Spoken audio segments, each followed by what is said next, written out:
Hello, hello, hello, and welcome to Admiral's Academia. I'm Admiral and Cash. Most folks just call me Admiral. Today we're doing performance in Amtgard spaces. This is actually part of Iron Mountain's Coronation. So first off, thank you Iron Mountains for inviting me to teach at this event. I much appreciate it. And thank you to everyone here watching for supporting this kingdom and for coming to support this class. So let's get into it. Okay. Quick little housekeeping though. If you see in chat, we have the Iron Mountains Coronation Discord link for you there. There's other classes happening at this event and court as well. So please feel free to check that out as well. Okay. I think we're good to go. So just a quick note also, sorry. If you have any questions during this class, please feel free to tag me and just go ahead and text me in chat right here on Twitch. Otherwise, you can also send me messages through the Discord through the link that is provided here in the Twitch chat. I will be monitoring both for you. So yeah, please feel free to ask any questions. The structure of this class will be very simple. Who, what, when, where, and why, and how. So that way you know what's the next thing coming and the length of the class and how we're going to be going about stuff. So again, if any questions, if you need anything repeated, restated, rephrased, anything, just let me know, okay? And feel free to chat all you like in chat. Okay, let's do it. Okay, so first slide. Ooh.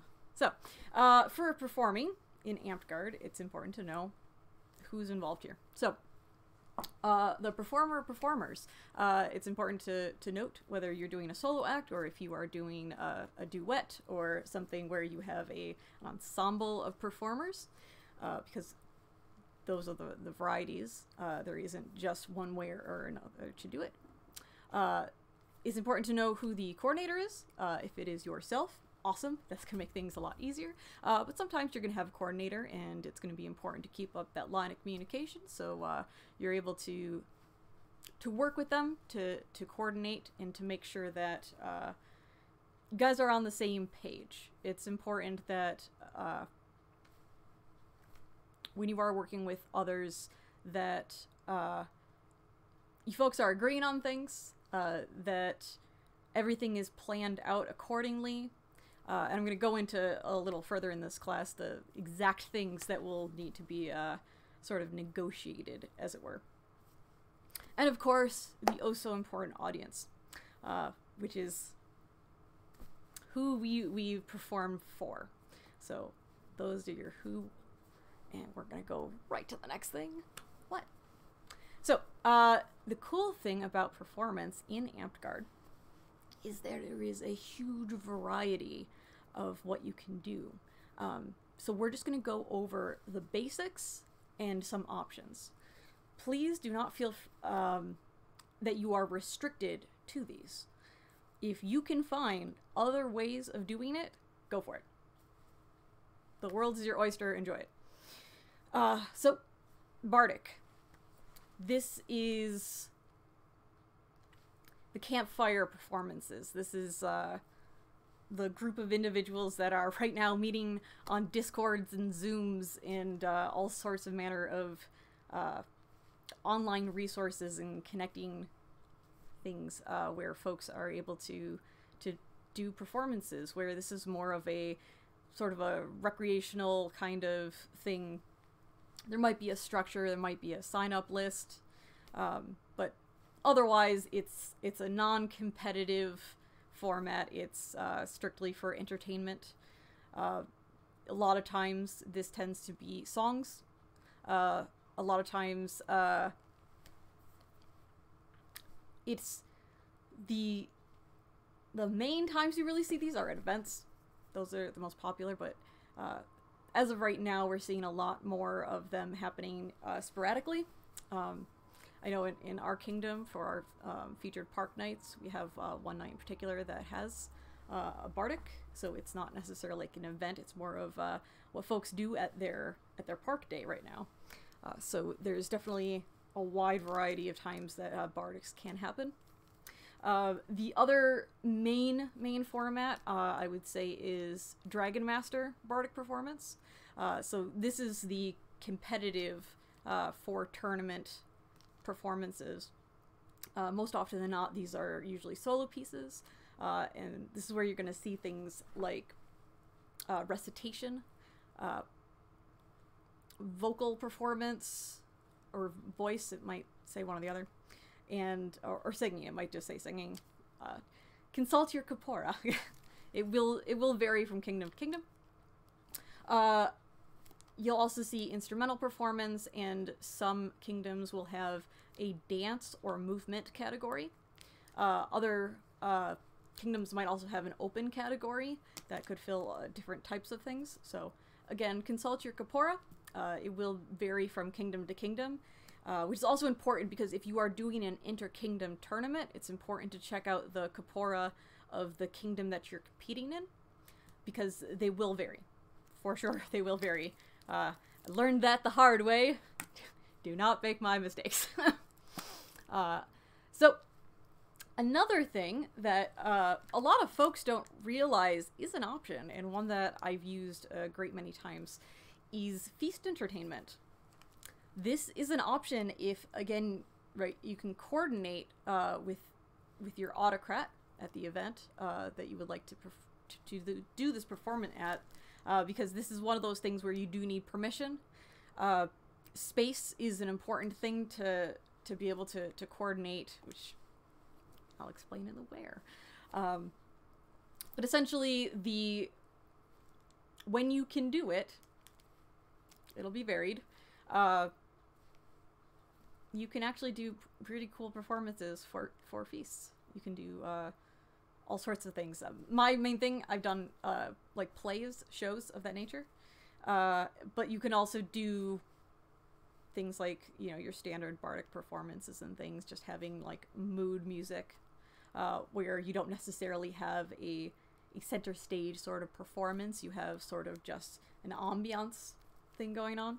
Otherwise, you could also do things where you don't necessarily have anything particularly planned. You just show up to a place with your guitar or whatever your instrument of choice is, or even if you're doing a cappella. But essentially, again, right, check with the feastocrat, with your autocrat, and make sure that they're okay with it. Make sure that there's no issues with you doing so, but most often than not, I find that crats are pretty chill about that, and will actually be welcoming to have that sort of immersion experience. So, and then the next thing I have here is question marks. I specifically do this because these are your standards. Whoop. My screen is mirrored. These are your standard things, but these are not your restrictions. Before I started doing feast entertainment myself, that was not a thing that was usually seen until I started doing it. So it's important for you to find your space, to find where what you want to do and where best to fit it. And again, world's your oyster. Explore. You are only limited by your imagination, and enjoy it. Figure out what you like to do, and figure out where you can fit it, and go for it. Okay. Again, if you have any questions, please make sure to either tag me and ask me in the Twitch chat here, or in our Discord for this particular event. Again, the Iron Mountains Coronation. This one is a little bit quicker than my normal classes, because I do have a cutoff time. Also remember to hydrate. So again, if you have any questions, I'm going to be moving a little bit quicker from slide to slide. So feel free to just throw them in there, and I will grab them as we go. Okay. And this is where we're going to get into the when. So we got the who, what, and now we're at the when. Again, right, we're gonna go over when, you know, Bardic, again, these types of things are at events. A lot of times you'll see them at nighttime when the fire's roaring. This can be like a Saturday night entertainment. Sometimes you'll have events where it's literally every night come sunset, the fire is roaring and everyone's drinking, have a good time around a fire. And that's where you're going to see these Bardic performances heavily at those types of events. Again, your Dragon Master tournaments, CQs, and other various ANS tournaments. Again, you're going to want to check to see where in the schedule those types of tournaments would lie. Those will have sign-up times that you have to enter your tournament entries by. If there is a lot of times for Bardic performances also, they will have you sign up for time slots. Because, again, right, you have to do these performances live for them. So, it's important to know the exact time that you are doing your performance. And if you don't make it for your time slot, that piece will usually be eliminated from the tournament and it will be disqualified. So it's extremely important that you do have your sign-up time, you know when it is, and you're able to go. I would say make sure that you are there early. Make sure that... I would say about 30 minutes early at the minimum, just to make sure that in case they're running behind, or they're going like really early and they want to get to the next thing, make sure that if you are in a case like that and they're just whipping through them really quickly, if you are not ready or prepared at that time, you signed up for a very specific time, so feel free to let them know that you need more prep time, that you're still warming up. It's going to be important to advocate for yourself, because in those moments it can be very triggering, to be honest, to all of a sudden be rushed into a thing where you think you have half an hour of, depending on what you're doing, right, vocal warm-ups, stretches, tuning, right, depending on the type of performance you're doing. If all of a sudden you have 30 minutes less to prepare, which you need to do both mentally and physically, especially for a competitive scene, for sure, getting rushed and told, okay, no, you're on now, that can throw off your whole performance, because again, mentally, physically, you're not ready, and what that's going to do to you adrenaline-wise, and mindset, and all sorts of tension and stuff like that, which we're gonna dive into later down the road. It's gonna be important that you advocate for yourself. You ask for that time if you need it. But again, you're not going to get more than that time, right? Because that's when you're scheduled for. Sometimes what you'll see, though, is if somebody behind you is ready to go right then and there, you guys can, like, usually switch time slots. You're usually pretty cool about that. So, again, communication is everything. You got to make sure that the performer after you is cool with it, make sure that the tournament runner is cool with it, and make sure you're okay with it, right? Do what you got to do. This is Trey. Come on. This is my cat, Trey. He ends up in literally every one of my videos. Hi, buddy. Okay. My little helper. Okay, so again, right, the type of tournament that you're doing is going to be dependent on the event. When again, check your Kapora. This will vary from kingdom to kingdom, but like in our kingdom, for instance, right, the Kingdom of the Nine Blades, our Dragon Masters tend to happen at mid-range. So if you are at a Coronation event and you are expecting to compete in a Dragon Master tournament, you will be sorely disappointed. So know when the things are, and prep well in advance, right? Bardic performances are not the types of things that you want to decide the week of. that you're gonna, I think I'll do this. Give yourself enough prep. Again, right, like in our kingdom, it's required to have the rule set out minimum of 4 weeks prior to a tournament.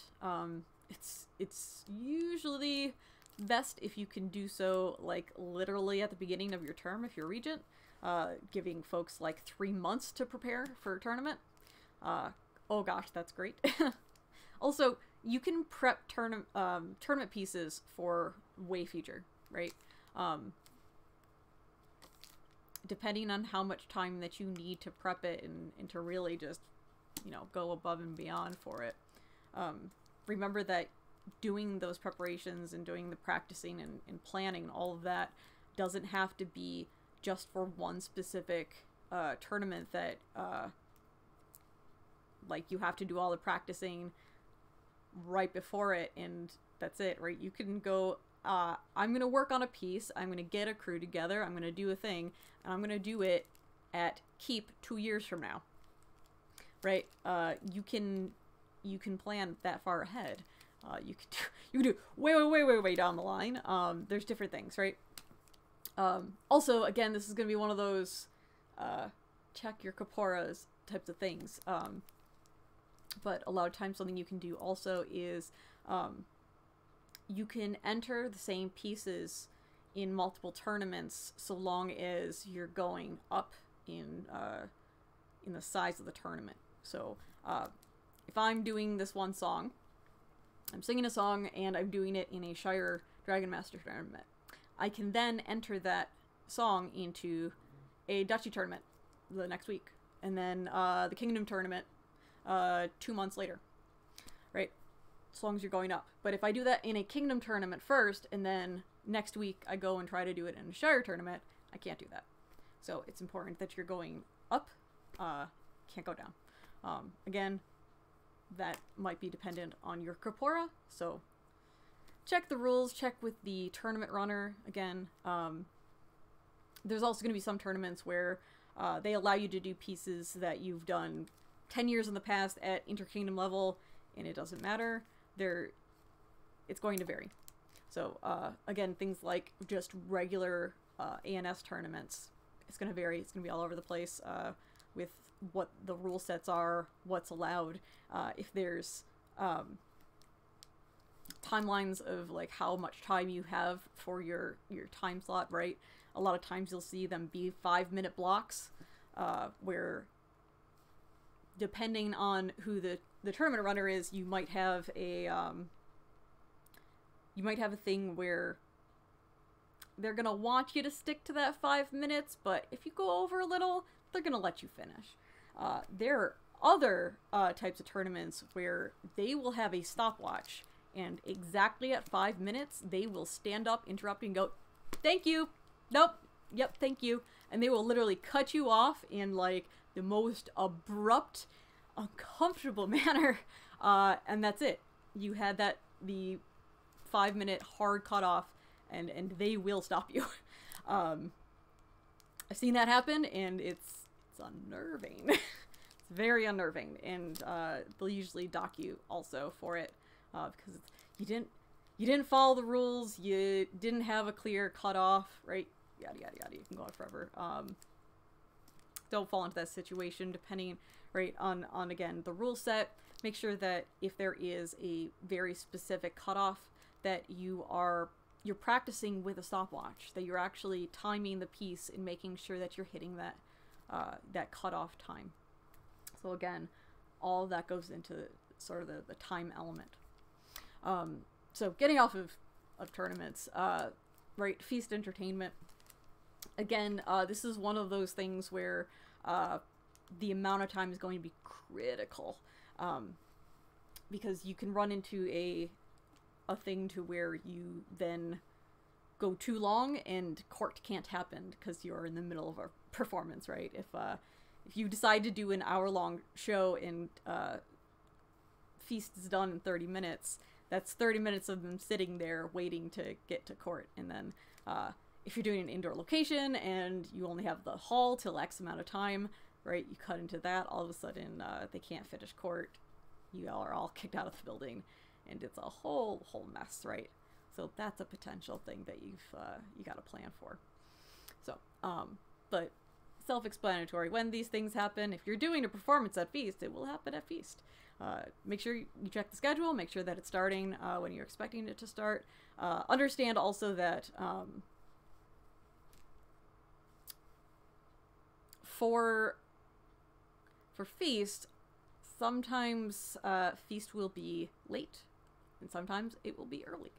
So again, it's going to be important to have that line of communication open, because especially if Feast is running late, you could be a huge asset to them, to where they're like, we're not ready. Oh, they're just all standing there and they're really impatient and upset. Go do your show, perform, be the distraction, right?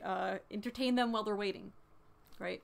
That can be a really good thing for a Feast that's running late. So again, right, and I have those question marks up there because, right, these are main things. There we go. These are our main sort of time slots for when you can do these, but again, you are not restricted to these. If you find different points in both events and in park days that you can fit performances into, know that your options are open, in so long as you have communication and permission and whatever the case might be. If you're the one that's the head coordinator of a thing, right, you have just an unlimited amount of possibilities of what you can do and when you can do it, where you can do it, right? So leave yourself open, think of creative ideas of what you can do, where you can fit it, and what works best for you. Okay, we're going to move on to the next slide. Again, if anyone has any questions,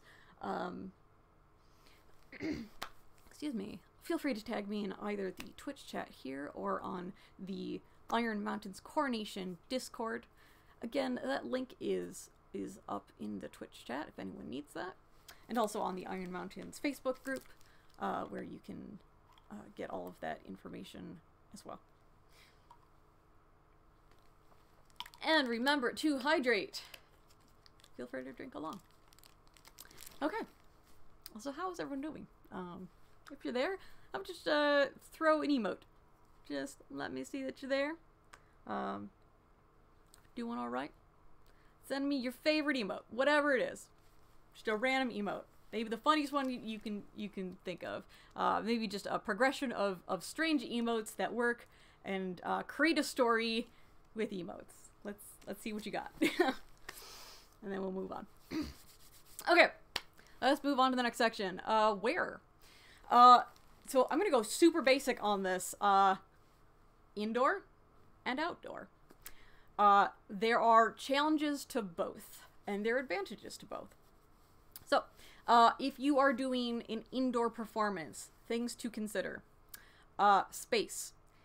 A lot of times you will have a very restricted amount of space that you can use to perform in. If you're doing a competitive piece or for entertainment piece, depending on your circumstance, knowing the exact space and the exact dimensions you have for that performance is going to be extremely critical. If you have a performance where, let's say you're doing a dance piece and you're doing like 10 tercetes in a row and you're going, they're all just in a straight line, you may not have that much space to do that, and all of a sudden you've hit that point in your piece, the music is playing, and you get 3 in, and all of a sudden there's a wall there. You're gonna awkwardly just be like, oh, I can't move. Right? And that's going to very much affect your performance. It's gonna interrupt everything. It's gonna be a whole heckin' mess, right? So it's important to know the space, and also to practice in that space. If you know what your dimensions are, plot them out, right? and practice in that space. Know exactly what you're dealing with. Other things for indoor. This is something that's also gonna hit on outdoor, but we'll get into that in just a sec. Lighting. You may end up in a facility that has a roof over its head, awesome, but has no electricity or outlets. Where if you're doing it outside, you've got maybe there's dish lights outside, maybe there's it's daytime even, right? But it's raining, so everyone's now gonna be doing this in this sheltered area, but there is no lights. All of a sudden, you're doing this in the dark, right? So that can actually be a thing. Also, just because you are in an indoor place does not mean that there's going to be electricity. It doesn't mean that there's going to be outlets. There could be outlets, but that your whatever you're plugging in might be nowhere near, or it might be too short. If you do have something like a boom box or something that you need to like plug in for your performance, again, find out where the plugs are and the distances. Bring extension cords. Extension cords are fantastic for these things, and will absolutely save you in a pinch. Highly advised, right? You can get them at the dollar store. Anything that I've ever had to use electricity for at a performance type of thing, I just bring a ton of extension cords for days. Those can really help you out. So that's gonna be one of the things, right? Anything dealing with light and sound. A lot of times those are electricity things. Other things to consider, you might want to have battery powered things. If you're doing that, bring spare batteries. There are too many times where folks have some sort of electronic thing where they're using batteries, or even like a device that is charged that doesn't have physical batteries, and it will die before the performance. If you are doing something with a charged device where you do not have batteries, I would suggest having an external battery pack. I think that you can like plug in and charge it. Those can really save you in a pinch. Definitely at events as well, especially if you're using your device for other things. Let's say you're doing something where you're dependent on your phone, and you are at an event in the woods, and there's no electricity, and all you've got is how long it's going to last on the battery that it's got. Having that external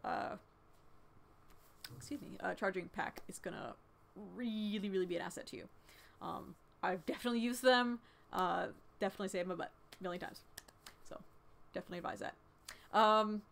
Other things to also consider with indoor location is reverb, right? How the sound is going to bounce off of the walls, the ceiling, the floor, the people, what is going to get muted and things like that. If you're able to get into the space ahead of time, I would highly advise doing so, doing any sort of practice run you can. Again, it's going to help you with that physical blocking out, seeing exactly how much space you got, but also just the sound, being able to... you don't want surprises, right? You don't want to practice singing in a space where it's very echoey, right? And all of a sudden you're in this place and it's got like foam all over the walls, and all of a sudden the sound is off. It will affect your performance. It will affect how you sound to yourself, for sure. But also just that uncomfortable nervousness of the unexpected, something that you weren't prepared for, and the feel of it will be off. So that's important to, again, you want to prepare as much as you can. And the same thing, right, it's going to go for right, let's switch to outdoor for a minute here. If you are practicing indoor the whole time and then you do something outdoor, it will be a drastically different experience. If you are doing a dance or movement performance and you've been on a hard floor, or or dance studio, right? Depending on the type of material you're dealing with, but otherwise, like, you're not doing it on grass or dirt, or sometimes even asphalt, depending on where they put you. It's gonna throw you really, really hard to all of a sudden be in an environment that you haven't practiced with, that you aren't prepared for. I've seen it happen so many times, and especially for dancers dancing in grass, I see a lot of slips and trips. It's a very different experience, and also, like, depending on the type of like dance shoes that you have, it can be very jarring, and it can be, yeah, it could be hazardous, right? It can be hazardous. So again, right, sound as well. If you're doing any sort of vocal piece, when you're used to that nice full sound that's bouncing off the walls, right? For those that have ever sung in their bathroom before, and that sort of almost cathedral-like sound of just all of a sudden you go outside and it just you don't have that full sound like you thought that you did, and you're gonna have to project a lot more than you're used to for that sound to fill the space, and for the judges and the audience to get that full effect. You're gonna have to use a lot more breath support and project a lot more than you're used to. If you've only been practicing in an indoor space, the outdoor space is going to be a very drastically different experience. Again, you're going to want to practice in the environment that you're going to be doing this in. You want to be prepared as much as possible. You don't want any surprises. Again, outdoor, you're going to see those same sort of like things where you're going to, right, electricity. More often than not, if you're doing it outdoors, you're not going to have electricity. That's a huge one. Same tips as before. You want to prepare for the space. And I'm going to say also, if you do have a competitive piece and you end up at an event where it is not optimal for your particular piece, feel free to pull the piece. Perform it at the next thing. There's always going to be more tournaments. There's always going to be more opportunities to use those pieces. Don't throw them away. You know, don't throw them away on, especially like if you're going to go to like a Kingdom event or something like that, and you have other pieces that you want to throw down with later in the line. Don't throw away your performance pieces in unoptimal scenarios. So, just a tip. Again, that's up to you. That's your choice. Everything that I'm going to be teaching you today is suggestions. They are options. Nothing is, this is the way to do it. There is no other way. This is it. This is things that I have learned, things that I've been trained in, things that I have experienced. But these are my experiences and the things that I was taught and that I teach. So please understand that your experience might be different, and what things are going to work for you may be different as well. So take things with a grain of salt, use what is helpful for you, find other things, experiment, and learn things for yourself as well. So just a side thing there. Again, if anyone has any questions, please let me know as we're going. Again, either on the Iron Mountains Discord for their Coronation event, or here on the Twitch stream. Okay, let us move on. Why? So we've got the who, what, when, where, and why. Recreational and competitive. So again, these are a lot of the same themes that we're seeing here. Recreational is going to be your for fun. You do it for the love of performance. You're doing it as entertainment, as expression. It's not going to be the same type of thing that a competitive performance is going to be. It can be far more just low-key, relaxed, very chill. It can still be nervous in stage fright and all that kind of thing can still very much affect you. But it's not going to be that same kind of intensity that a competitive performance is going to be like. It's very much going to be a personal preference thing, and what you find fun, what you find entertaining, what you find to be a positive experience. My cautionary tale here for you is that do what you love, and don't do something that only causes you stress and pain and anxiety and panic and negative experiences. Some folks will love entertaining others, love performing, and they'll go and they'll do a competitive bardic performance, and they'll never want to perform in Amtgard again, because of how intense the experience can be. If that's not your thing, please don't feel that it's expected of you, that you need to do that. That is an option. That is a thing for those that prefer to do that have that sort of competitive drive or want to throw down and show what they've got in that type of arena. The type of performance you do might not be suited for a competitive thing where maybe doing a 5-minute solo thing is not your shtick, right? Maybe your whole entire thing is that you have a group ensemble that does X type of performance, but 5 minutes is not even remotely close to a time that is appropriate for your art form, right? Those are the types of things that you're not going to see in a bardic competition per se, right? There's so many different ANS tournaments out there. There could be literally a performance type competition where that's like all it is, right? So again, explore, see what there's out there for you, but generally speaking, a lot of times, right, you're going to see those solo performances for that type of arena.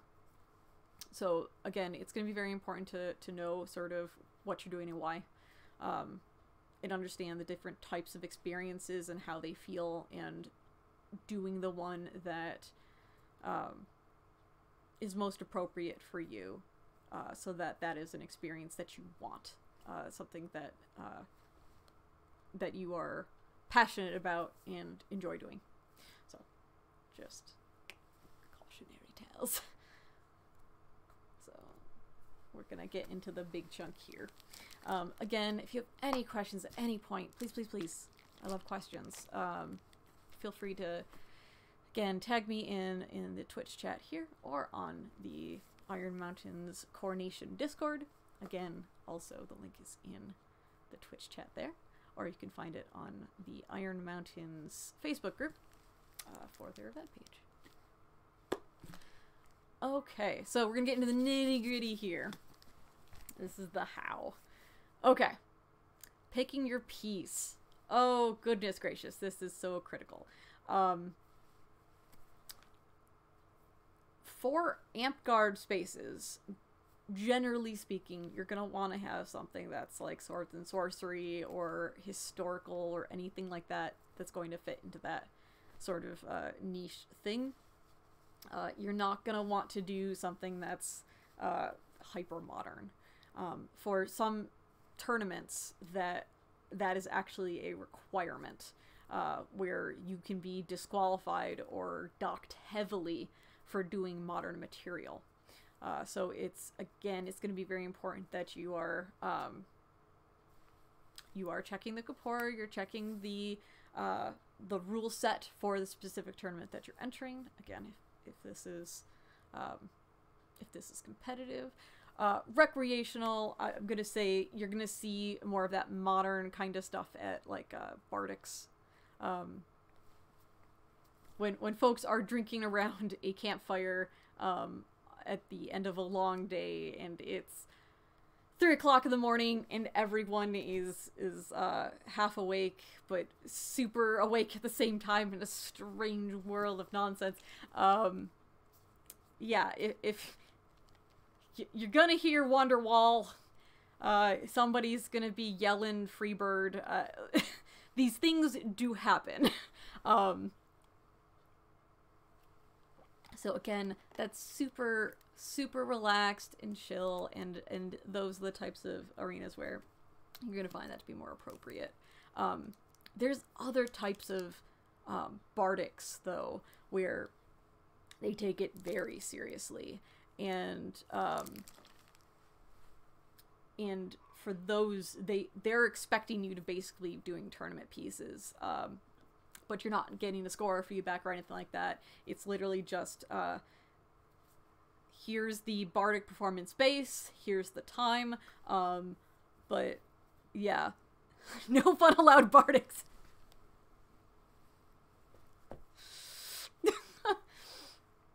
No, but yeah.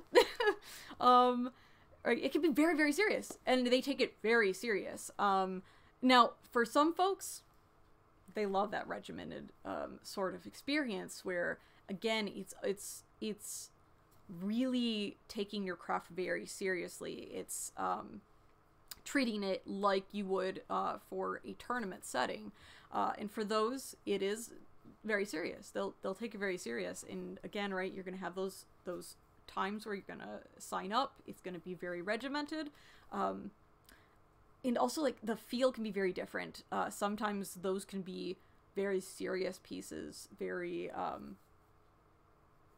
almost somber, I'm going to say. I've seen some of those where it's you're gonna get those ballads type of thing, and it's just like a really heartfelt, like gut-wrenching song. And some of the bardics are set up like that. Then you will see bardics on the completely different spectrum, where it is, I'm going to say for Mira here, the fun bardics, where it's no hold bards, pun intended, where anything and everything goes. Everyone's singing along. It's a call and response kind of thing. It's extremely jovial. It's very not taking it yourself too seriously kind of thing, right? The material is super open, right? Free bird. Right, you could have anything, right? It's a medley of Disney songs, right? You're gonna see all sorts of things, just all sorts of things, and those are, I mean, they're a blast. Quite frankly, they're a blast for sure.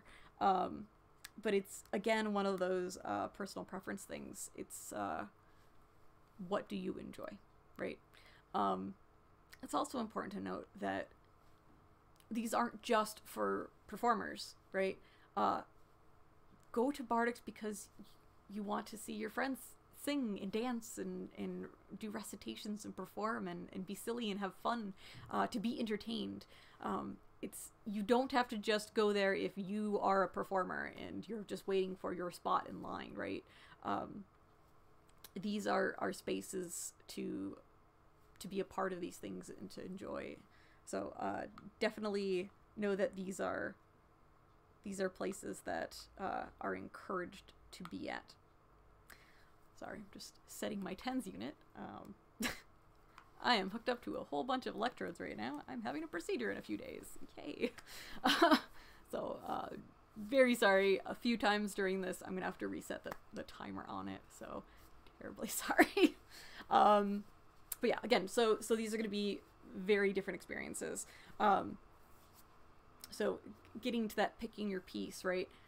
Know the audience, know the environment, and know, again, if this is a competitive piece or a recreational piece. You're gonna want to pick and choose very carefully, depending on what thing you're doing and where. Also, if you are doing any sort of duet or group piece, right, again, oh gosh, it's going to be important to pick the right piece for the group that you're doing it with, right? If if you are doing a duet and you have somebody that has a high voice and somebody that has a low voice, it's going to be important to pick a piece that's in their ranges, right? If you have two folks that are on the lower end of their ranges, you don't want to try to perform something that's going to be a very high piece, right? And that's also for solo stuff as well. If you are picking a piece for yourself, make sure that it's in your range.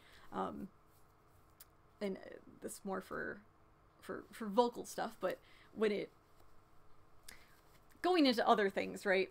If you are doing a movement piece, right? Do it in your style, right?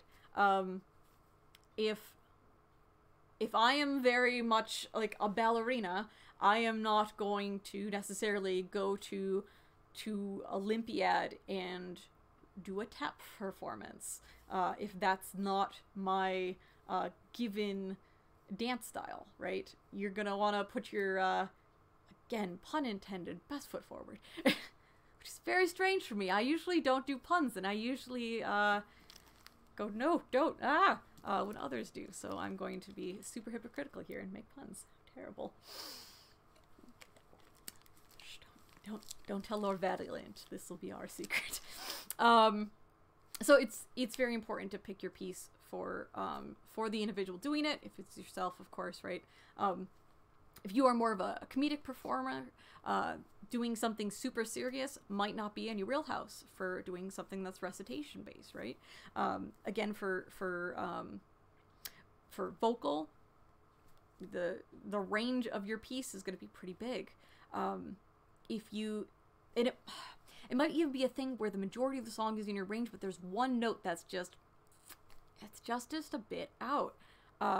Once you get to there, especially if you're doing a competitive piece, if you go to try to hit that note and you crack, or your air support isn't there and you can't really get it out, you're most likely going to get docked for it, right? They're going to mark you. They're by all means going to make a comment at the very least, right? Your feedback is going to be that you should pick an appropriate song for your voice range, right? That's going to be the comment that you're going to get, and most likely you're going to get docked for not being able to perform the piece as it was intended. So again, picking your piece is going to be very, very, very, very important. Find your strengths, find your specific thing, and find what shows it off the best, right? A lot of this is being able to show the best of what you can do, right? Again, very much for competitive stuff. On the line of recreational stuff, I'm going to say that the importance of picking your pieces, knowing your audience, is going to be a big thing. So, right, again, if you are at the Rowdy Fighter Bardic at Bot D, you are not going to want to pick a ballad super serious piece. That's gonna kill the mood when everyone's just on a high, sort of just, right? Everyone's super jovial, singing, shouting, drinking, all sorts of, age appropriate though. If please don't drink if you're not legal to drink. Besides the point, you're not gonna want to bring that mood down, right? Because that's not gonna be the audience for it. In the other thing, right, if you're doing a super serious professional bardic sort of thing, having a call and response and super jovial and maybe even more risque sort of topics, that's not going to be the most appropriate place to do that, right? You might end up in a situation where you go for that call and response and no one responds, and all of a sudden you're like, okay, moving on, right? And that's a very uncomfortable feeling. You don't want to have that, right? Again, right, you're going to pick what is best for the environment that you're doing it and the audience that you are performing with. So, let's move on to the next thing. So just go ramble on forever. Costumes and props and sets. So, this is something that, oh my goodness. Mira, bless you. Thank you. I appreciate that. This is something that a lot of folks don't consider, but can extremely enhance your performance. Costume. Let's go into competitive for a sec, right? If you are performing a piece as a character, right, it's going to be a very different experience if you are looking like that character versus wearing a t-shirt and jeans. If you are supposed to be this old hunchback, and it's just you in a t-shirt and jeans, sitting up straight, hey, slide and going, hey, I'm gonna sing the song now, hey, song. That's not going to be believable. That's not going to be engaging, exciting. That's gonna feel gonna say lazy. For instance, let me see. Okay. Here, whoop. This is a performance I did. I'm the witch. This is Into the Woods. Or a section of it at least. So I'm the one in all black with the hood, with the gray hair, prosthetic, and see if I can go to, yeah, there we go. That's more zoomed in, right? This is Act 1 witch look, right? Me performing that piece, if I was wearing a t-shirt and jeans, would have had a very different feel to it. It would not have been as believable, right? And I made everything here. I did all of the wig work myself. I did the prosthetics myself. I made the whole costume myself. I made the staff myself, right?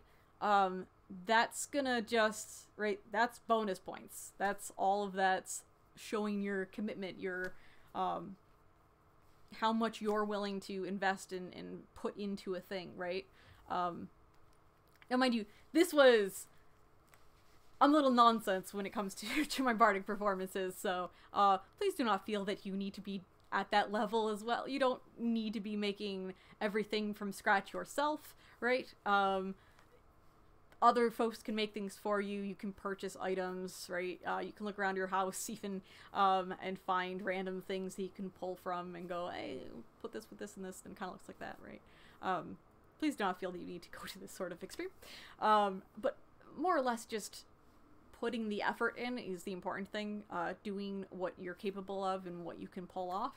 But that's an example, right? You can go that far. You can go farther than that, right? Never feel that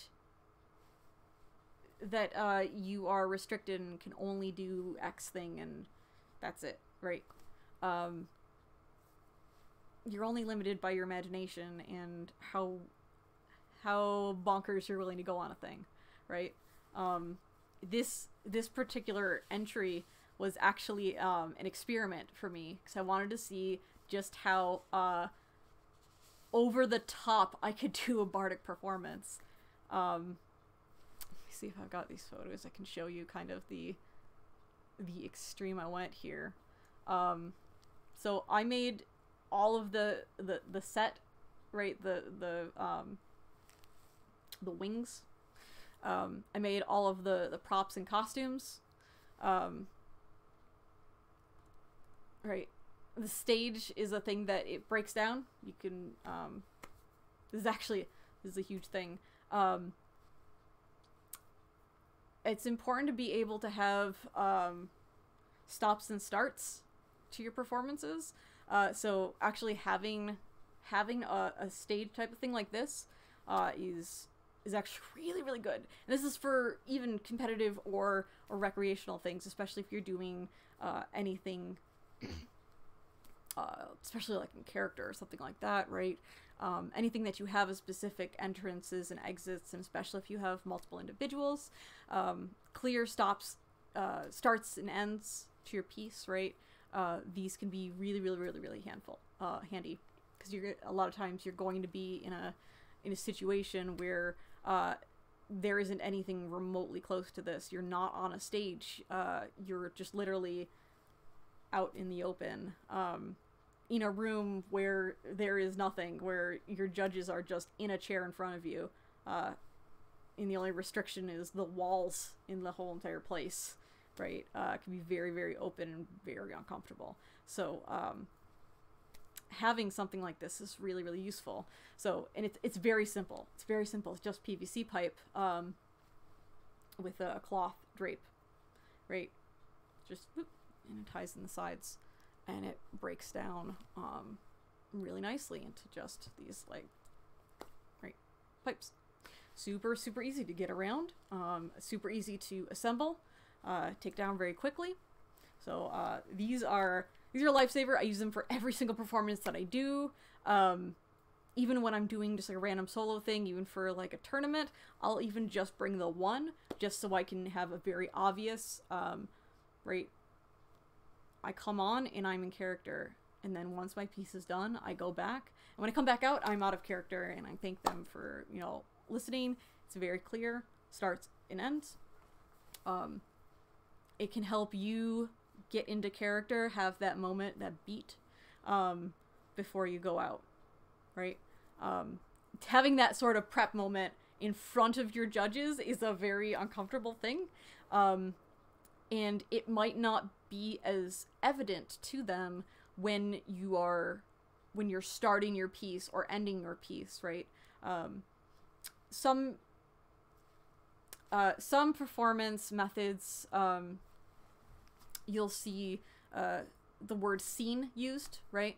So they'll go scene, character, right?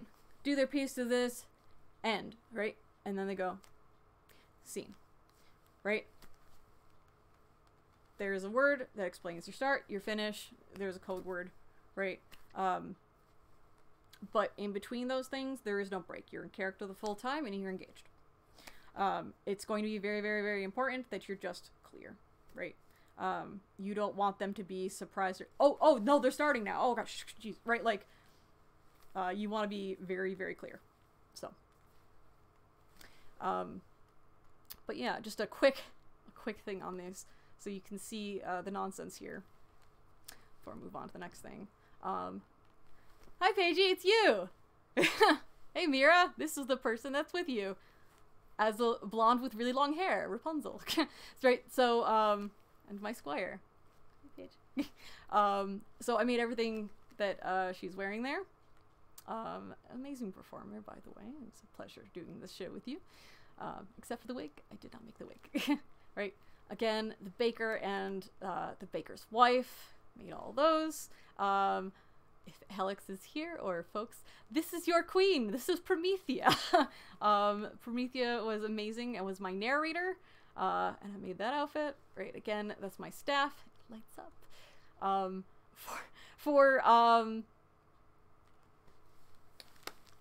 I went like just super crazy notches here. So I painted these. And what's inside of them is, those scrolls are my write-ups. Those are my write-ups. All of the interior stuff, I made all of that. The second box there is a DVD, which is a time-lapse video of the prosthetic work that I did. And I even designed the cover for the DVD and brought a portable, battery-powered, DVD player for the judges to watch this thing. On those scrolls, I had, also, I don't know if you can see from there, but again, it had like all this vine work around the edges to keep within the theme of the show. I had an 8-page essay on what I did, how I did it, the character relationships and the motivations, and my directorial choices. I had the script, and I had swatches for all of the the fabrics that I used for each character and showing the different, the color codes that I had, showing the relationships between characters. This was so nonsense. The whole thing was just nonsense. But yeah, it was just completely unnecessary. But like, that was just like some next level stuff, right? For this also, I performed a pyrotechnic effect, twice, where I summoned a fireball, actual fire, in the middle of the scene. I wanted to see how nonsense I could get, and the answer is very nonsense. When you have no restrictions on what you can do, go for it. There is no reason to limit yourself. Just none at all. So do it. Go out there. Throw down. Show is over the top as you can think of. Challenge the status quo. Go out and have fun. Just have fun. Do something that is entertaining for you. Put everything you want and that you can into it, because you can. So that's gonna be my just rallying cry. Go out there, perform, go big in nonsense. I want to see you do something nonsense. Show me something nonsense. I will be there. I will, with bells on, and I will just be cheering you on so excitedly. I'd love to see it. So that's my challenge to you. Go out there and do it. And then, you know, if I can't be there in person, do a video and send it to me, because I will 100% watch it, and I will be very excited. Yes! Yes! Yes, Mira. Nonsense. I'm holding you to this. This is a promise here. If you promise the nonsense, I'm... Fantastic. Yes. Encourage everyone. Nonsense. Okay, so, because, you know, tangents, goodness. So let's get into blocking. Again, you're going to have usually a very specific amount of space that you're going to be dealing with. So blocking is going to be very important for a couple of reasons. For one thing, right, again, if you have multiple performers, right, being able to move around that small space with others is going to be very, very important, that everyone knows where they're going and when, so you don't have anyone having any sort of collision, or it being all over the place and not making sense, that there's balance to the scene, right? So you don't have everybody just on top of each other in the random corner over here, where you have all this open space and maybe the judges are over here like, why are they over there, right? You want there to be balance, you want there to be sense. The other thing is that you want to move with intention.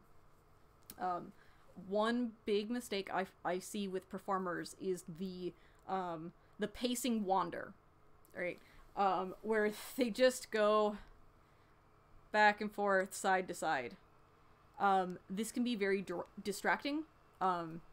Not even just for a competitive scene, but also for that, you know, the recreation. I'm keep on calling it recreational, but like the, you know, I'm just going to just use it as a to decouple it from competitive stuff, just to be clear on that. Right, but it's very much casual. That's a good word for it. Thank you, Mira. Right, those casual performances, it can still be very distracting for your audience. But also it can be it can show your nerves, your nervousness. If you're just pacing, it's because you're uncomfortable. It's because you haven't planned out when you're gonna move to a place and why. It's not for any particular reason. You just don't know what to do with your body. You just don't know what to do with yourself, and it feels uncomfortable to just be standing there, so you just start pacing. And you start going side to side.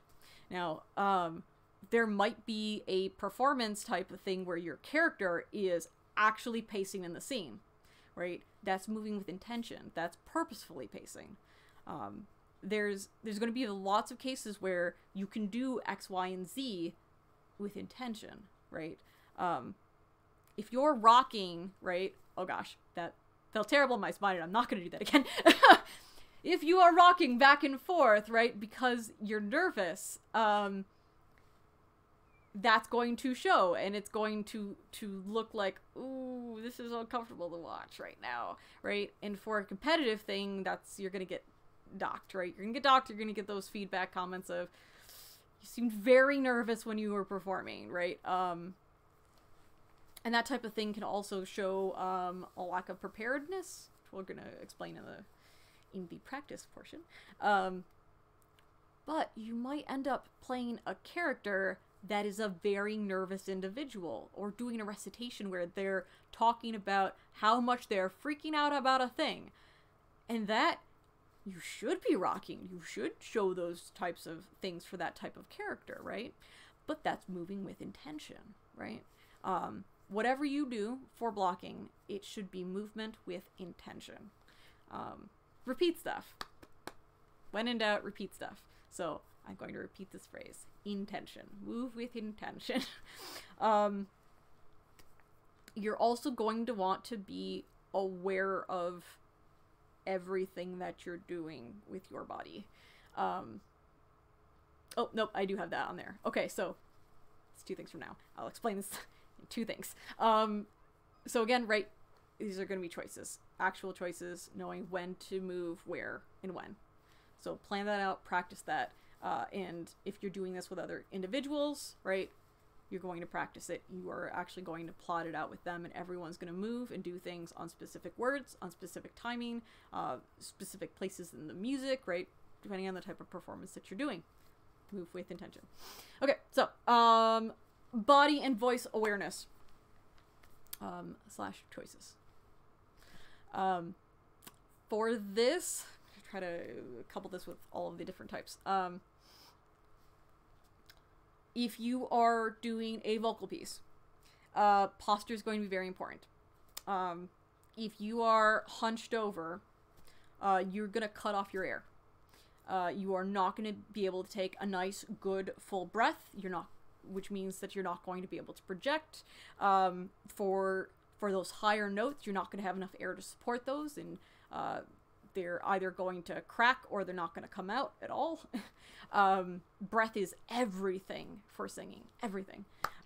So being in the correct physical position is going to impact that. So being hyper aware of the position that your body is in when you're performing is going to be important. There's going to be other things too, how you're standing, right? If you... The standard, like, thing is the feet shoulder width apart, chest up, shoulders back, right? Full expanding, right? Head up, chin up, being able to drop your jaw fully. It's that assertive performance, right? You show that you have the command of the space, you have the sort of a presence, right? And that you are confident in what you're doing. If you're hunched, you're slouching, your feet are doing all sorts of things, you keep on switching weight from one side to another as you're going, that's going to be a distracting thing, that's going to show your nerves, that's going to show you're uncomfortable, right? If you're, right, rocking, things like that, there's a thing that you'll see when a performer is nervous or uncomfortable where they rock on the balls of their feet. They just do this. Their heels will go up a little bit, and they're just going to rock back and forth. They might even, like, right, they might be tapping their toe at the time, right? There's lots of things that your body does that you might not be aware of.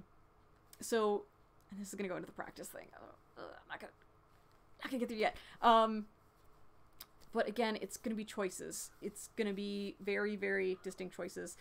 If you are doing a recitation piece, it's going to be important that you are in the posture and position that makes sense for the character that you're performing. If you are again, a crotchety old lady, you're not going to have amazing posture. You're not going to be in your youth to be able to do that, right? You're going to be hunched over. You're not going to be running around. You're not going to be making very quick movements. You're going to be slow. You're going to move with intention. Everything that you're going to do is going to be very, very different than you, right? If you're not an old crotchety woman, then you're not going to probably look or move or act like an old crotchety woman unless you do so with intention. Even so much to the mannerisms on your face and the physical positions you do with your hands, with your feet, everything, your posture, every movement that you do should be calculated, should be planned, because that all goes into your performance, your believability. When you are doing a performance and you break character, that is a aspect of trust that you can't get back from your audience once you get it. It's very, very rare and very hard to do. If I'm playing Peter Pan, which is usually played by a woman, and I break character, I am no longer going to be seen as a young boy to the audience, right? To get them to trust me and to ease into the idea of me playing a young boy, that takes a level of trust, a level of, you know what, I'm gonna believe it I'm just gonna go with it, right? It's the same sort of thing of when you have a puppet, right? If you're doing puppet work, you get to a point to where they start staring at the puppet, not you.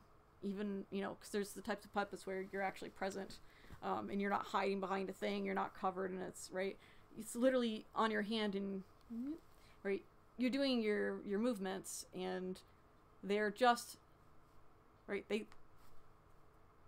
start just focusing on the hand and not you, right? But if you do something where you break that, right, you put them down for a second and go, oh, jeez, okay. And then you go back in, their eyes are on you. You've broken that trust, you've broken that character, and all of a sudden they're hyper aware that that's a puppet. Same thing with any sort of character performance that you do. Once you break character, they go, oh, fooled me once, nope. And when you have a 5-minute block, right, or 10 minutes or whatever the block that you're in, a lot of performances for Amtgard are not more than 10 minutes on average, right? They tend to be shorter periods of time. So the amount of time that you have to convince them that you are a character, make them believe it to the end, and come out of that, surprise, I wasn't that character, I'm actually me, woo, right? There's the magic show there. You have a very short amount of time to do this, so you don't want to lose that. You gotta be very, very careful, very, very careful. So being aware of your body and your voice is going to be very important to do that, right? If you're doing an accent or some sort of character voice, again, right, you're gonna have to be hyper aware of it. You're gonna have to know what you're doing, and you're gonna have to commit and do it throughout the whole thing. You can't break that at any point.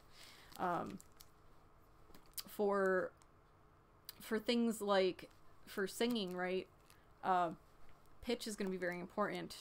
Volume, projection, all of that you're going to want to be hyper aware of. If you're going sharp or flat, it's going to be big.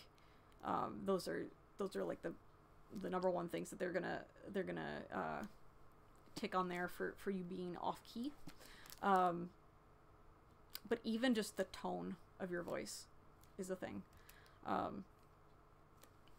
Now add that to instrumental performance, right?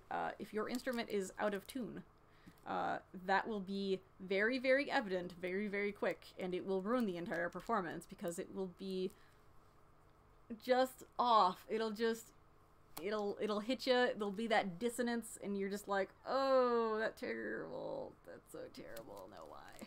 And you'll lose all of that work that you put into it, just because the instrument isn't tuned, right? It doesn't matter if you're able to do all these amazing riffs or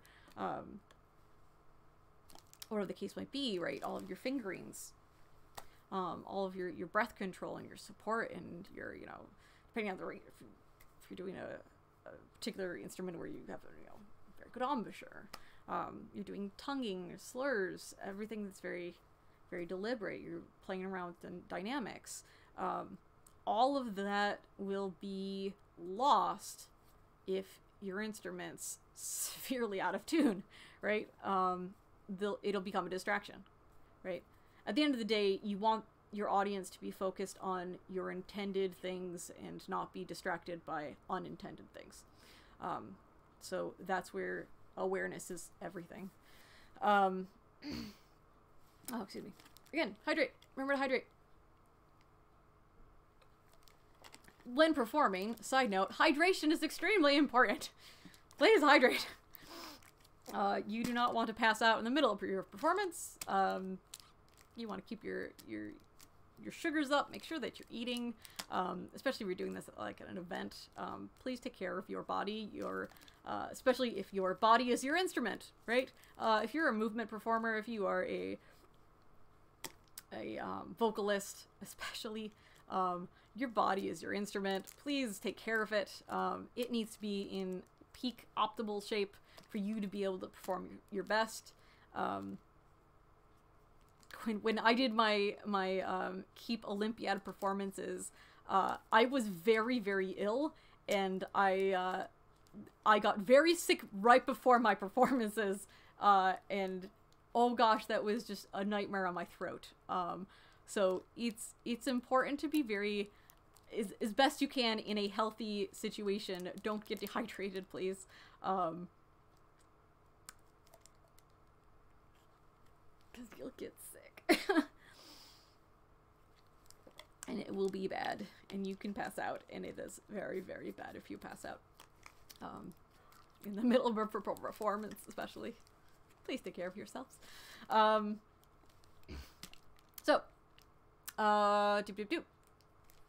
Also, movement performers too. I'm gonna add this, that like, for those that are doing dance, understand that really any movement performance, every aspect of your body is in movement. So you need to be aware of everything your body is doing. Like, for dancers, there's specific things where you need pointed toes, right? If you do a thing where, you know, your leg is out and your foot's just like not, it looks off. It isn't a clean performance, right? Even which, like, you're doing with your hands, right? If you're doing something, right, that's gentle and elegant, right? You want your hands to make sense, right? You want to be like,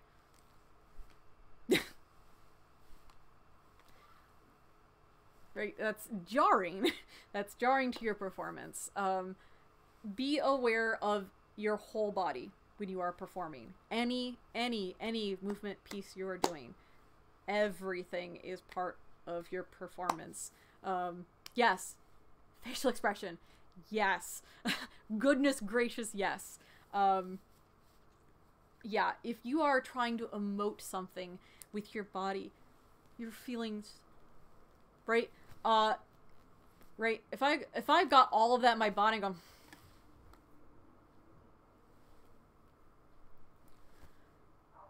I ruined it. I ruined it with my face. They can see your face too, not just your body. Everything is part of it. Especially, yeah, if you are doing a vocal or a recitation piece, that very much goes into it as well. You have to emote, and you're able to show so much with your face. Oh gosh, I'm gonna go into the stage fright thing. What happens here? But yes, you want to be hyper aware of everything. And this is what's going to get into practice. practice is extraordinarily important. No matter if you're doing it casually or competitively, it is crucial. Oh gosh. Oh, I could speak an hour just on this. So you're doing all the things, you've figured out all of your blocking, you've picked your piece, everything you've done with attention, you're hyper aware of your body movement, your voice, your vocal choices, everything. You will gain muscle memory when you practice. It will become a second nature thing. When you're dealing with anything where memorization is involved, practice is going to be critical. Then the next thing, but when stuff happens, you're gonna forget your words. The first thing that's gonna happen is you're gonna forget your words. That's gonna make you panic. The rest of your body's gonna explain that. The second thing, the way to avoid that is practice. If it's something you know to just in the pit of your gut, you've done it so many times you can do it in your sleep. When stuff goes wrong or you get nervous, your body will know what to do. Your mind will know what to do. It will go into, yep, we're doing the thing we always do. It's a repetitive thing. Trust yourself, right? Your body will go into that. Muscle memory is an amazing, amazing thing, but you have to do it enough times for your body to be able to mimic those things. It is also extremely important for consistency.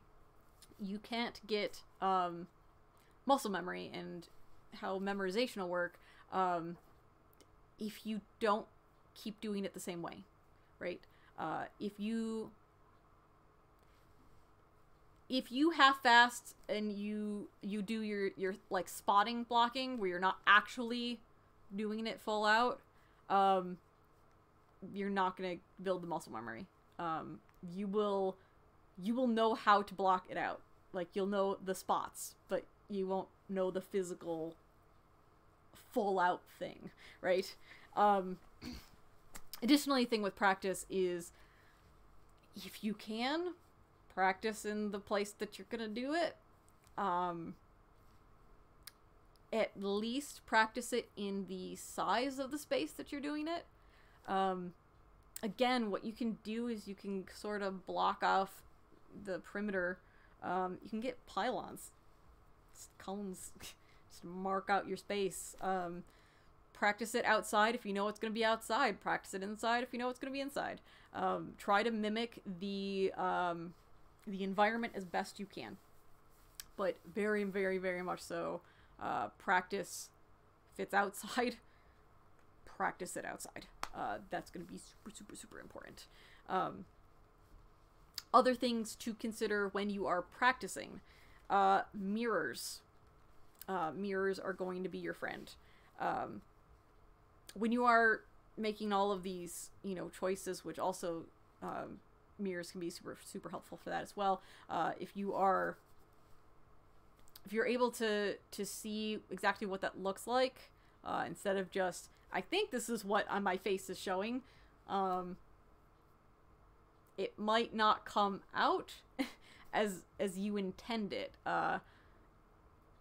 There's some folks where they'll make a sad face and it won't look sad. It will be in your head what sad looks like, but it might not read as that. So sometimes you have to,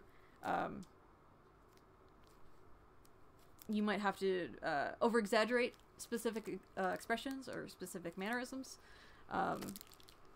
So it will vary. The big thing is ask a friend. Do practice in front of others. Because this, again, will help with that adrenaline thing that I'll explain in like 2 seconds. If you never practice in front of another person, you are going to be in for a very uncomfortable surprise once you do it live. There are certain things that are going to happen that you will not be prepared for.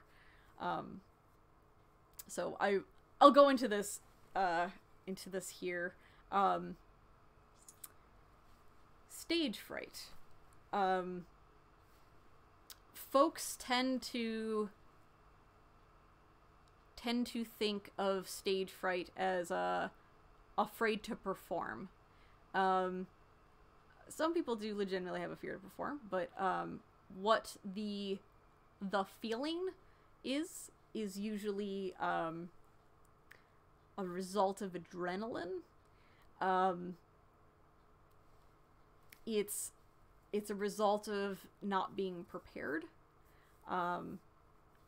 Other things that can go into it is getting in your own head, being self-conscious.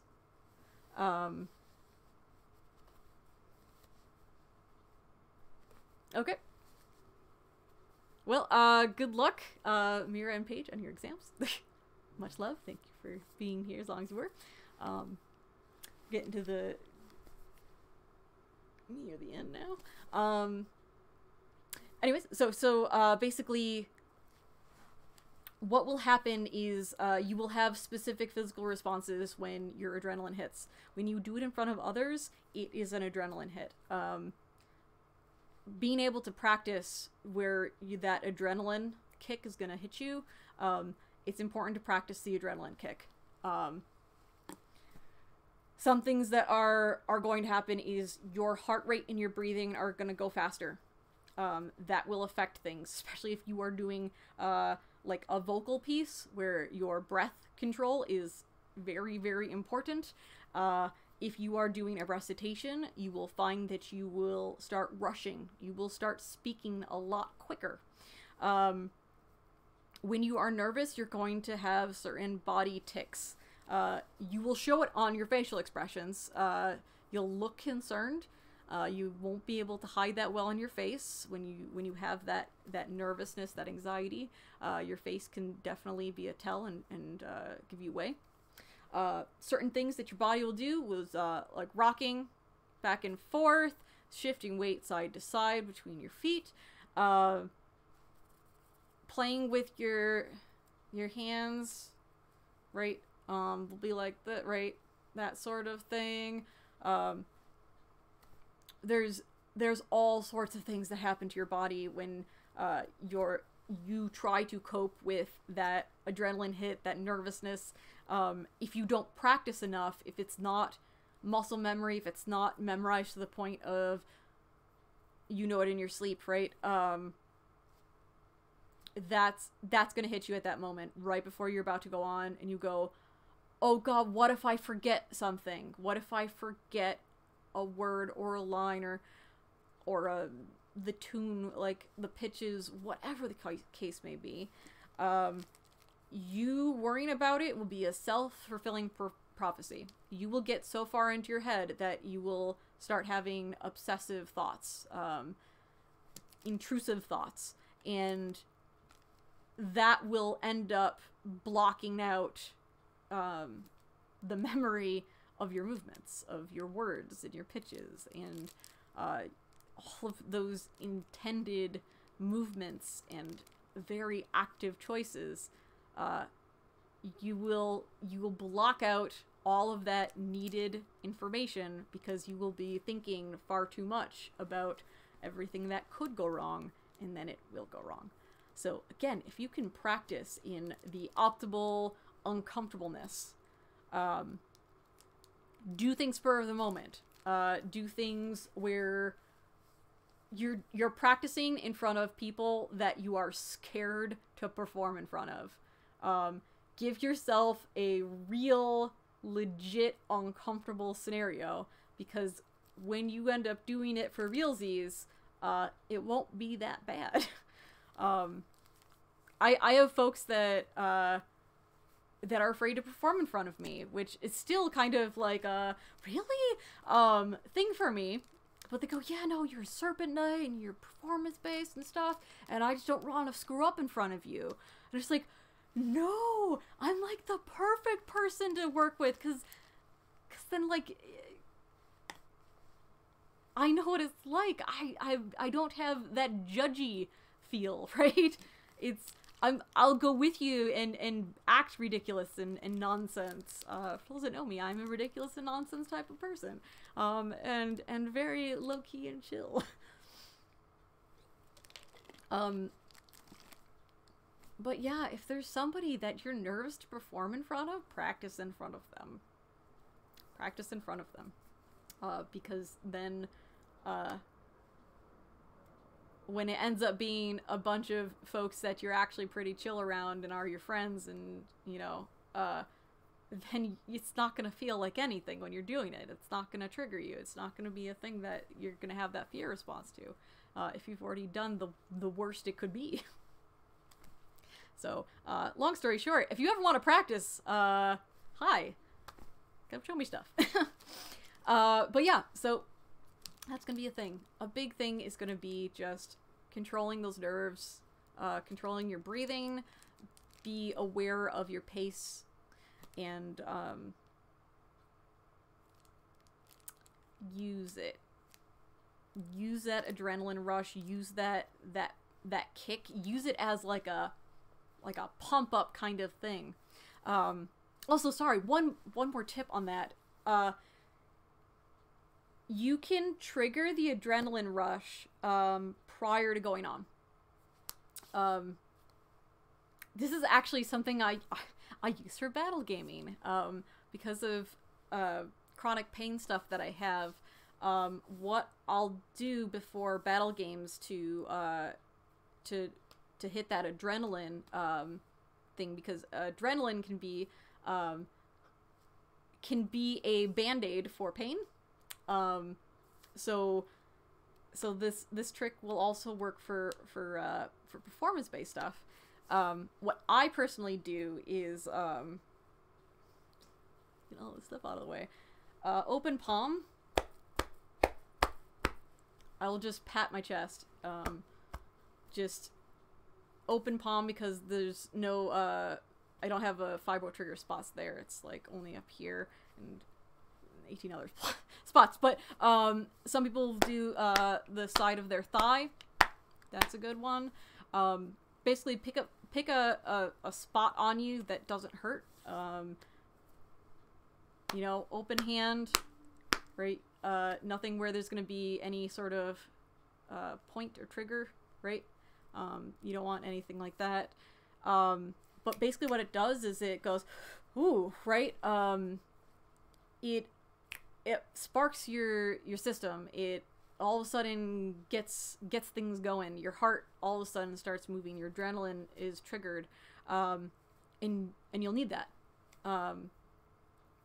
But what it can do is you can adjust to that feeling. You can adjust to that feeling before you go on, so that it's already there, right? So that shock that all of a sudden, like, oh my god, as you're about to start your piece, right? Right, like I said before, you don't want any surprises. You don't want all of a sudden, like, oh gosh, I'm really going fast. Oh my gosh, what are my words? Right? You don't want that moment to all of a sudden start hitting you. It's going to be very, very important that you are already in that space. That's where your body's already accustomed to it. And then you're just continuing it.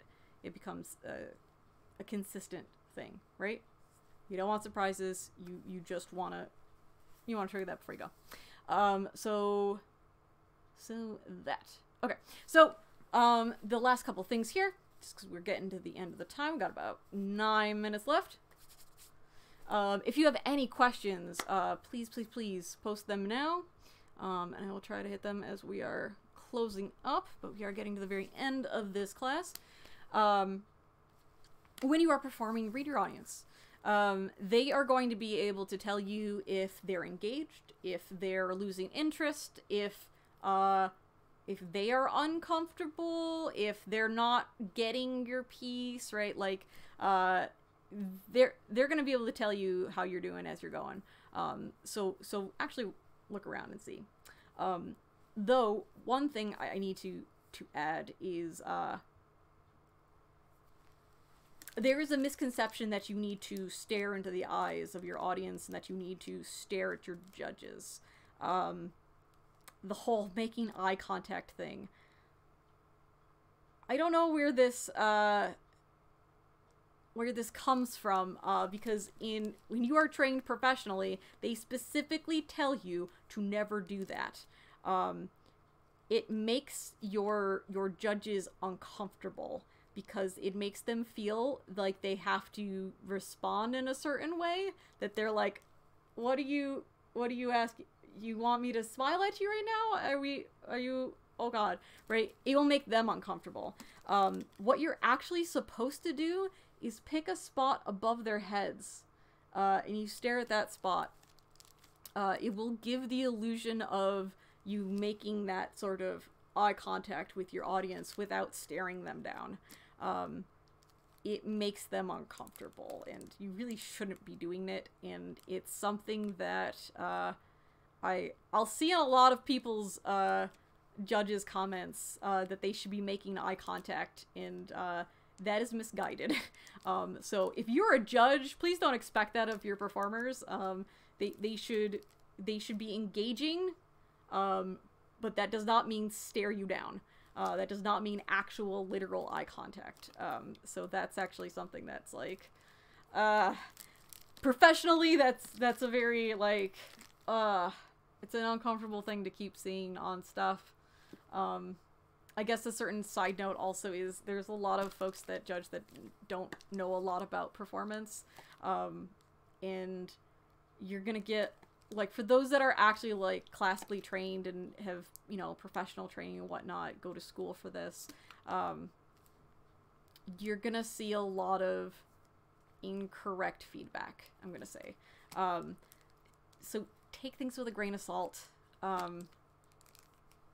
The best we can do as trained individuals is teach, is to teach and to foster and explain how stuff is, because that's how the judging will get better, and that's how performances will get better. If feedback is correct information, we can help with correcting bad habits and getting things judged a little bit more accurate to the mediums. So sort of a pet peeve of mine. But again, right, also remember these are volunteers, in that a judge cannot be an expert in every single medium. That's not a thing. So there's going to be always something that they're not going to have expertise in, and that should be expected going into a tournament. So give them slack as well. But yeah, don't go in expecting that all of your judges are going to be expert performers, and that their feedback won't be flawed, or they'll make comments that is misguided. Take things with a grain of salt, with, like, the same thing as you would do for any type of medium that folks aren't particularly familiar with. So that's the cautionary tale to doing bardic performances. But on the flip side, right, you might have a judge that is, like, that's their job, is a professional performer, right? I judge a whole bunch, so, right, I hope that my feedback would be useful to you. And sometimes, yeah, you're gonna get people that are, like, just the tops of performance in this game, and it's always a pleasure to perform in front of them, because their feedback is, you know, it's pretty good, and it's usually really, really helpful. So I love performing in front of judges that know their stuff, because it's great feedback. It's really, really useful. Right, the feedback is going to be important. Go to folks that know their stuff, because that's how you're going to improve in this. Getting just those notes, those tips and tricks as you're going, that's how we learn, and that's how we get better, because at the end of the day, there's going to be things that you're going to do in your performances that you're not going to be aware of. There's going to be certain micro expressions and even other sorts of body language things that we might be doing where we didn't know, right? We're we are so lost in the adrenaline rush, the excitement of it, that right, you lost focus. You weren't hyper aware of everything. There could be a thing that like you're just unaware of that you do, right? Again, right, when you see people doing rocking and things like that, those are like sort of coping mechanism things. Those are fear responses, and a lot of them are subconscious things that they'll do, and they won't be aware of them. So, you know, giving them feedback and things like that, where they are aware of those things that they do in those moments of stress, anxiety, and fear, or even just excitement. It's good to have that sort of feedback to know, because sometimes you just won't know. Yeah. Also, really super random side note, before we close up things. Also, again, right, this is the last chance for questions. Again, if you do have any questions, please feel free to tag me either here on the Twitch chat, or on the Iron Mountains Coronation Discord. Please, please, please, if you have any questions. Love questions, love answering questions. So if you got them, you can send them to me. Also, if you don't have enough time to do them now, or you can't think of them now and you can think of them later, feel free to message me as well. You can send me a message on Facebook Messenger. My name there is Amy Salvador. Or you can send me a message on Discord. I'm Admiral and Cash there.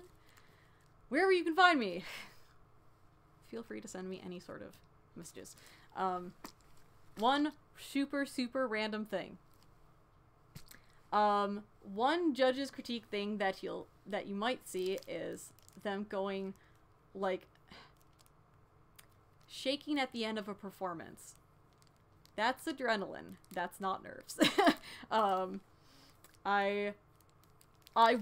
I'm also asthmatic, so I once took a puff of my inhaler, did a performance, and then at the end, after everything was done, there was a break in judging, and a judge was talking with me, and I'm shaking, and he's like, "Oh my God, are you okay? You're shaking. Like, are you, like, it's over. You don't have to be scared." It's like, I'm like, oh no, I freaking live for that. This was great. No, my adrenaline is going off the charts right now. I don't have control over the movement. I am not scared. That's a common mistake. Adrenaline will make you shake. Be aware that adrenaline will make you shake, because you might end up shaking in the middle of your performance. So be aware that that is a thing that can happen. You will feel the shaking in your hands, and you might feel the shaking in your legs, to the point of you like doing this thing where like you'll start losing your balance a little because you're shaking, and you might see the rolling onto the balls of your feet sort of thing in those sorts of moments. So be aware that high spikes of adrenaline can make you shake. And again, it can be read wrong. It can be read as fear. That's not fear, that's adrenaline. So if you're really excited, you will look the same way as being scared. So it's a super unfortunate thing, but that's how the human body works. Yay, mysteries. So just random tips to be aware of. So other than that, yeah, that's pretty much it. So, again, if anyone has any questions, there's a 20-second delay, so be sure to get those in now. As is tradition, for those that have seen my other classes, I'm going to do the 20-second silly dance. This is my usual random silly things. It's important to also commit to things. Jazz hands. For Rajavia, it's never 20 seconds. That's also my secret. I do the 20-second dance and it's never 20 seconds. Again, last round for any questions, because we do need to wrap up so folks can get to the next thing on the schedule. Doop, doop, doop, doop, doop. So the last thing I will add on to this to fill in that 20-second delay. Commit. Whatever you do, fully commit to it. Folks get super self-conscious about their performances and then they pull back. They go, maybe if I go a little bit more quiet and I just do it to myself,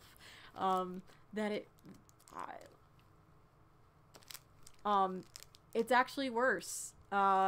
It's worse. It'll look worse if you hold back and if you go more quiet and go subdued. Big, bold, and proud. Go out there and just perform. Be ridiculous. Be outrageous. Be big. Be large. Be in your face. Be loud. Commit. Whatever you do, commit. Because that will help you. That will actually help you in that fear response. That will help you get over those nerves. If you just belt your brains out, if you just go loud and proud, hello and welcome everyone, woo, right? That's how you have fun with it. That's how you enjoy it. You feel it. And you'll get that response from that audience. They will be excited, they will be engaged, and they'll support you, and they'll be behind you, and they will want you to succeed. The most important thing is to remember that the audience does not want to see you fail. They're not there to be super judgy and go, yeah, well, let's see now. No, they're like, yes, I can't wait to see what they do. Yes, I'm super excited for this. Even in a competitive environment, your judges don't want to be judgy. They don't want to see you fail. They want to see you do the best you can do. They want to be excited for you. They want to be happy and proud of you. And they are. Your audience is. So go out there. Do the best you can. Enjoy it. Do what you love. And be unapologetically you. And on that, we can close up class. Thank you so very much for coming. Again, this has been Admiral's Academia. I am Admiral Lancash. Most folks just call me Admiral. Thank you again for everyone that's come. This will be available through recording, so thank you for everyone that watches this in the future. Close that down. Thank you again to the autocrats of this event. Thank you, Iron Mountains, for allowing me to teach at your event. I hope you enjoy the rest of Coronation. And again, thank you so very much for coming to Admiral's Academia today.